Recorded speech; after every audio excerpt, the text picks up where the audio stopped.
What's up, guys? Welcome back to another video. This is going to be for PFL number 3 coming up on Thursday night.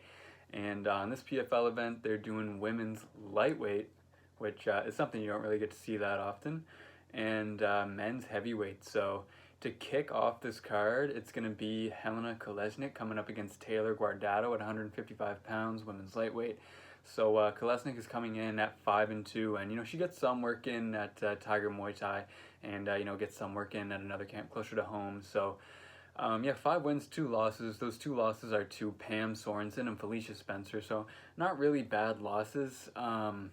It's just kind of the way that she lost them, which concerns me a little bit, if I'm being honest. She has pretty good stand-up. She has not fought since 2019, and she's coming up to 155 from 145, but being like 5'8", I don't think she'll have too much trouble with that at all. She's probably the more natural 155er out of the 2 fighters here over Guardado, I would say. She's pretty strong. She's a good striker. She's a little bit slow, but she is powerful. Out of that southpaw stance, she's looking for that overhand left to connect, and it is pretty powerful. And basically what happened in that Felicia Spencer fight is she just got dominated on the ground. She started out looking pretty good.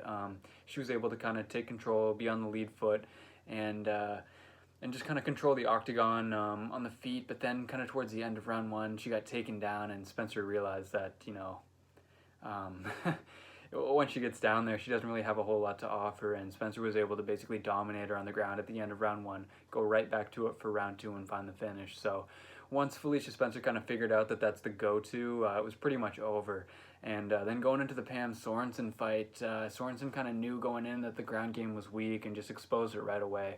And ultimately, I just feel like Helena Kolesnik is kind of a liability on the ground. And then if we're looking at Guardado, her pro career, she is 0-1. Training out of Extreme Couture MMA. She's coming up to 155 from 135, which is kind of a big jump.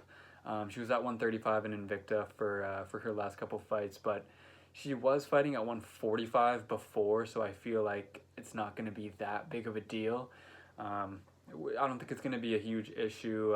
She last fought 1 year ago,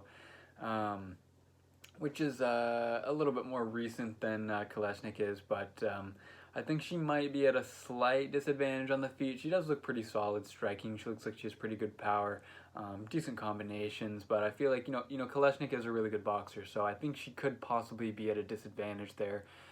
She does like to clinch, look for takedowns. I think the clinch maybe could be a little tricky just because, Kolesnik has a little bit of a size advantage. She's skilled at that. Tiger Muay Thai, you're definitely going to be good in the clinch. But for Guardado, she did beat Ashley Evans-Smith and Raquel Pennington as an amateur, which you really like to see. Those are two UFC fighters.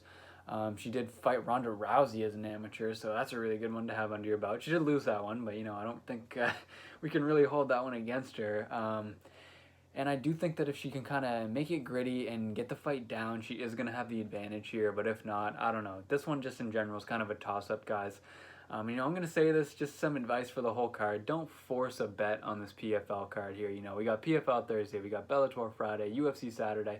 Don't force a bet on Thursday and put yourself in a hard way for Friday and Saturday. So this, for me, is definitely a pass from a betting standpoint. Like, it's just, this isn't really that high level of a fight, if I'm being completely honest.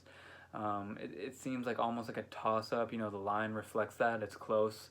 I think that Kolesnik might have a slight advantage on the feet. I feel like Guardado could easily win the ground game. Who really knows what's going to happen? If I had to pick this one, I would probably go with Taylor Guardado, though. But I'm not going to be betting this fight, guys. And going on to the next one, we have Denis Goltsov coming up against Justin Willis at 265. So Goltsov is coming in at 25-6. He weighed in at around 239 for his last fight. So he's pretty light on his feet, and 6'5", 78-inch reach. He looks similar to Stipe Miocic in terms of physique in the cage, not necessarily in terms of skill level, although he is good. But he's not necessarily Stipe. He likes to take the center and back you up.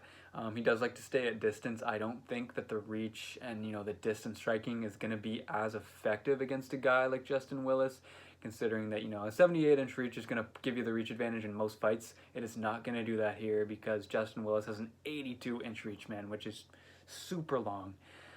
He will have the height advantage. You know, he's 6'5", and Willis is 6'1", but still, I don't really put too much stock into height, guys, because at the end of the day, reach is way more important in most fights. So Goltsov has pretty decent takedown defense, but he is still susceptible.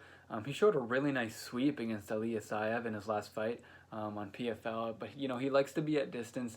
And one thing that kind of bothers me about Goltsov is he just doesn't throw enough. His volume is just pretty low, and I don't really like to see that. And then you have Willis coming in here at 8-2, who's going to be, you know, probably have a 20-pound weight advantage. I don't know what they're going to weigh in at. I guess we'll see tomorrow. But I do think that Willis is going to have a bit of a weight advantage. I don't think he's going to be necessarily as quick on his feet as Goltsov is going to be, but he does have pretty surprisingly good hand speed, and he does have big power, so... and he just throws better volume. He just wants to throw more, which I like. He's definitely got the experience disadvantage. You know, he doesn't have over 30 pro fights like Goltsov has, but he has been fighting in the UFC against pretty good guys. I mean, his last fight against Curtis Blaydes, he pretty much got dominated in that fight. I think he only got off like 2 strikes or something. But, you know, he definitely, I think he's been... Well, actually, though, you know, I don't want to take anything away from the experience and the guys that Goltsov has faced. I'd say it's similar in that category, but he's had a 1-year longer layoff than Goltsov. He can get backed up, and, you know, Goltsov is definitely going to look to take the center and back him up, but it's just like he does have really sharp counters, and he does have pretty good power. I think takedowns would be key for Willis in this one, but he does like to stand, so... I think he's going to be at like a foot speed disadvantage and maybe a bit of a technique disadvantage, but he does have the length, he does have the power, and he definitely has the volume. And it's just like the volume is the biggest thing for me, guys. I just feel like Goltsov doesn't throw that much. There's going to be a couple fights early on here. I'm just going to tell you it's a pass from me. Like, I'm sorry, but it just is. I really don't like forcing bets, and especially on PFL, man. This first week of PFL, you know, like 6 underdogs came through or something like that, something crazy like that. It was a lot better on the second one last week. But, you know, you just got to be careful with a lot of these fights, and this is another one where I just want to be careful with it. If I did have to pick one, guys, all the value is on Willis in this fight. If you're looking to take an underdog on this card, I think that Willis is a pretty decent look, but, like, I'm not confident in it, so I'm definitely not saying, like, go out and bet the bank on him whatsoever. It's a really tough call. I don't want any action on this one. I think it could go either way. I just don't like the lack of volume from Goltsov. That's kind of the main thing I don't like.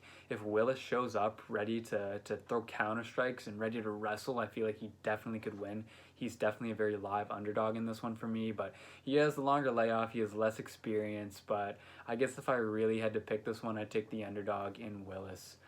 But it's not really a confident pick. Then moving on to the next fight, we have Jenna Fabian coming up against Larissa Sanchez at 155 pounds. So Fabian 2-1, and she is used to fighting at 155, which I think is going to be somewhat of an advantage for her. She's listed as 5'9" on Tapology. I don't know why. Maybe that's going to mess up some wiki cappers on this fight, but she's 6 feet tall, so definitely not 5'9". She's a lot bigger than 5'9". And, you know, at 6 feet, she's going to wear the weight a lot differently than you will see a lot of women who are coming in to fight at 155. You know, she looks pretty slim, pretty light on her feet because she has a pretty long frame. You know, she's really tall. She is a Muay Thai base, really excellent Muay Thai, likes to be at range, dangerous striker. You know, that left hand is dangerous from Jenna Fabian, and I think that left hand is going to come into play in this one, guys. We have Larissa Sanchez, who's 1-0. She's also 6 feet, so you're also going to see her look, you know, pretty light on her feet, pretty slim for 155 pounds just because of that long frame. And I don't feel like she has the same striking ability or power that Fabian has.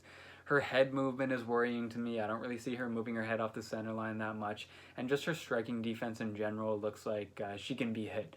And I don't really like that. So... let me just check what the line is for this fight at the moment. Yeah, Fabian at like around -200 I think is really good value, so I definitely do like Jenna Fabian in this fight.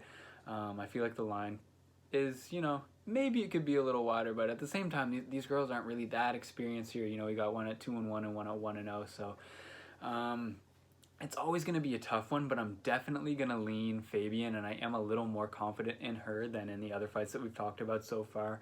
I feel like Fabian's just a more polished striker, a more polished fighter, and quite a superior striker from what I've seen. So, moving on to the next one, we have Cindy Danwa and Caitlyn Young, also at women's lightweight.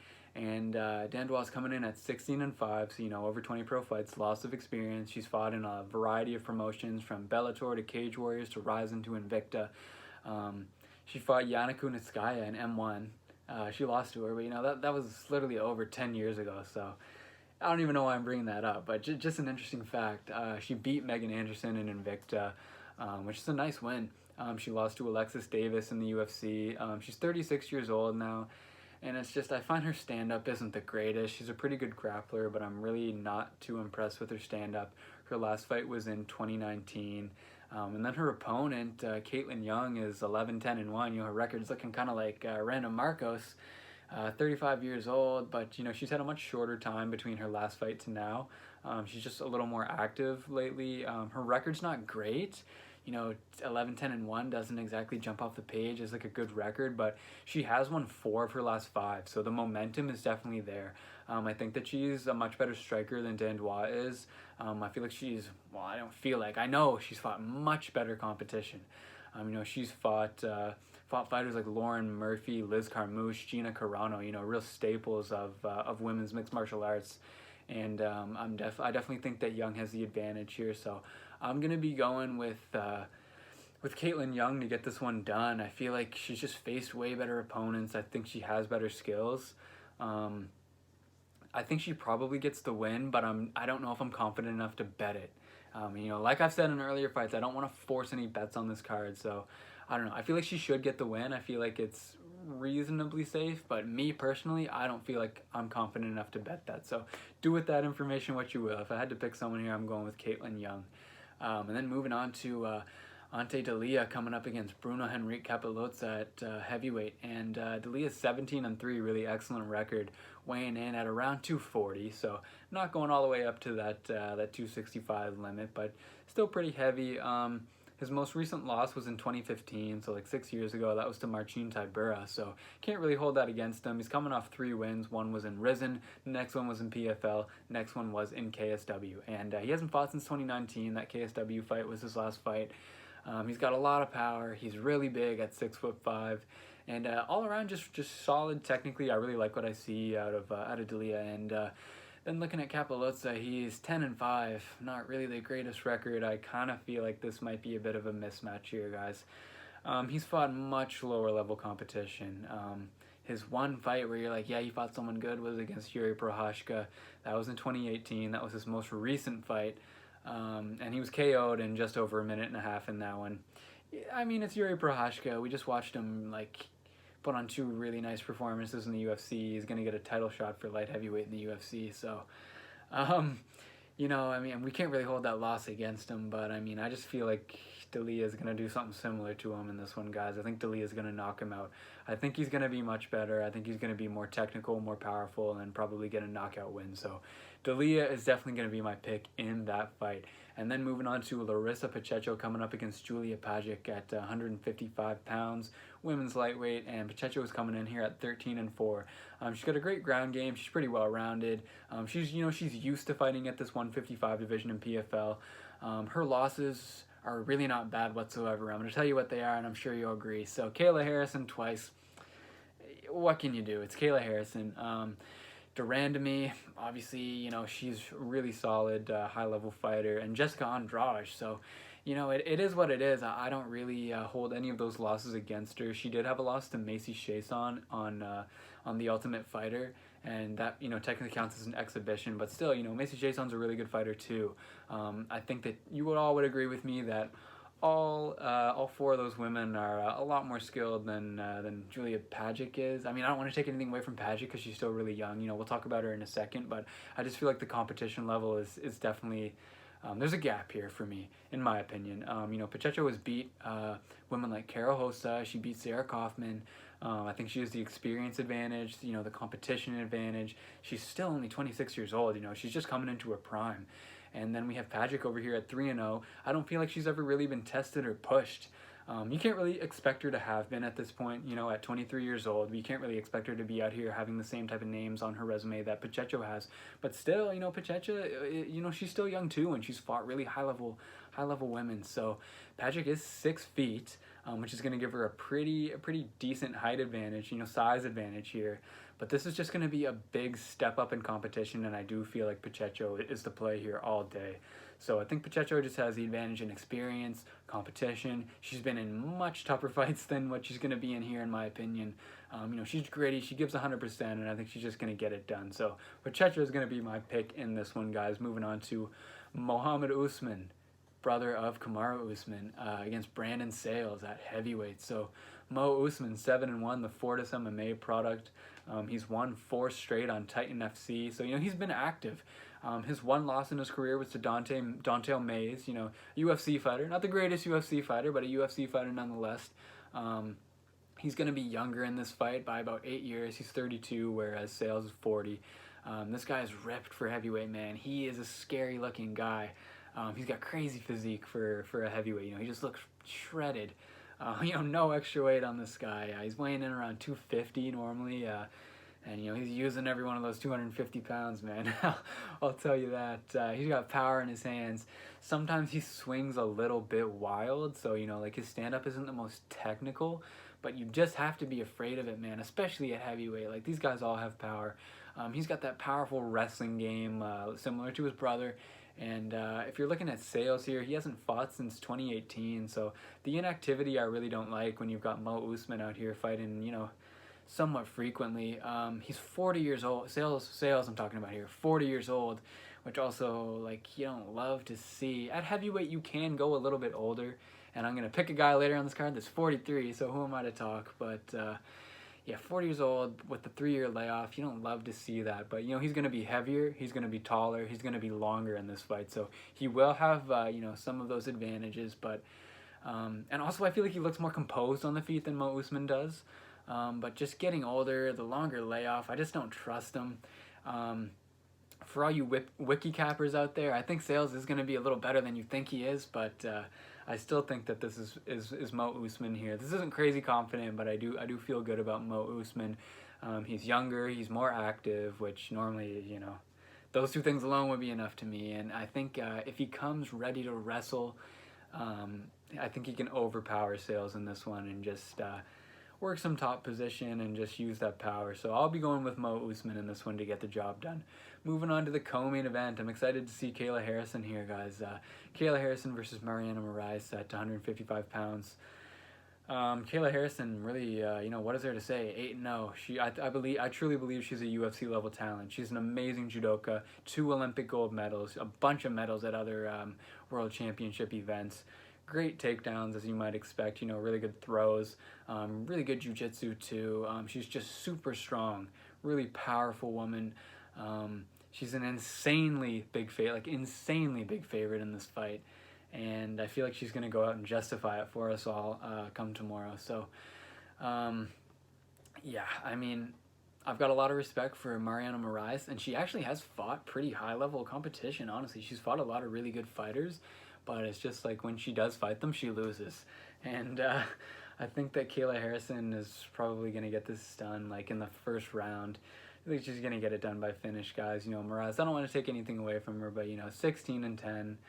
She had a nice win over Diana Silva, who gave Julia Budd a serious run for her money, and I feel like she might actually beat Julia Budd in that fight in the last Bellator event. I had money on Julia Budd. I was drenched in sweat for that decision. Super sweaty one, but somehow we won that one. I don't know if we deserved it, but we did. But yeah. Moraes had a nice win over Diana Silva. She just normally loses against that step up in competition. Like, she's fought Norma Dumont, Ariana Lipsky, Vanessa Mello, Laura Procopio, Vanessa Porto, Roxanne Modafferi, Jennifer Maya, and Carol Hossa. Like, that's really good names on your resume, but the thing is, she's lost every single one of them. And I feel like she probably can't hang with Kayla here. So, you know, Kayla's like, what, like a minus 2,000 favorite? So what do you guys really want me to say? You know, you looked at the odds and you knew how this one was going to go. You could just wiki cap this one if you wanted. So you don't need me to tell you, but I'm going to tell you anyway. Go with Kayla Harrison if you even feel like paying that price tag, which a lot of you probably won't. Then coming on to the final fight of the night, the main event, we have Fabricio Werdum coming up against Renan Ferreira at heavyweight. And Fabricio Werdum, 24-9-1. His last fight was a win over Gustafsson, and it was really recent. So, no huge playoff here, man. He is 43 years old, but, he still has it, to some extent anyway. To enough of an extent that he can get the win here, in my opinion. I feel like his technique is just going to be better everywhere. The competition, it's really... In terms of competition, it's no competition. We'll just say that. He's faced way better guys. Experience, he's got over 30 pro fights, whereas Ferreira has 8. We don't have to talk about Werdum's jiu-jitsu abilities. He is just a world-class athlete in jiu-jitsu. ADCC competitor always. I believe he won it, didn't he? Did he win ADCC? I'm gonna look it up right now. Fabricio